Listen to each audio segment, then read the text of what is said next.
তোমার যৌবন কালটা আল্লাহর কাছে বড় দামি। এই জমিনে যত আল্লাহর ওলি হয়েছেন সবাই ওলি হয়েছেন যৌবন কালে। যৌবন কাল হলো আল্লাহর ওলি হওয়ার বয়স, আল্লাহর ওলি হওয়ার সময় হলো যৌবন কাল।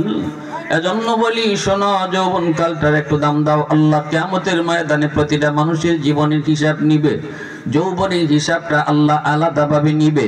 আল্লাহর নবী বলেন না নমুরহি ফিমা আফনাহু, পাঁচটা কাজের জবাব আল্লাহ যখন চাইব, এর একটা হলো জীবন কোন পথে কাটাইছো।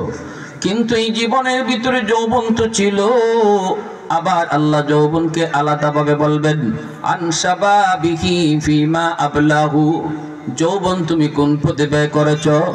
এই প্রশ্নটা আল্লাহ দুনিয়ার সমস্ত মানুষকে আল্লাহ পাক প্রশ্ন করবেন, যৌবন কালটা কোন পথে তুমি ব্যয় করেছ।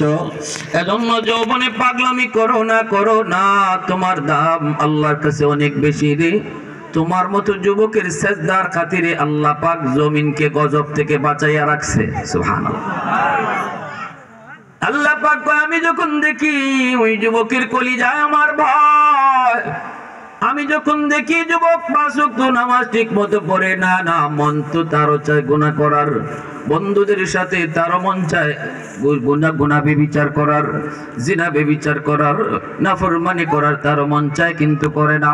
তখনই আমি আল্লাহ দেখি তার কলিজার ভিতরে দুনিয়ার নাপাক প্রেম অন্তরে নাই, অন্তরের ভিতরে আমি আল্লাহর প্রেম জমায়ে দেয়। ওই যুবকের কলিজার দিকে যখন আমি তাকাই, তখন এই জমিনের প্রতি মায়া লাগে। আল্লাহ পাক কয় জানুনি, আরেক দল হলো মাশাইখ শুক্কা।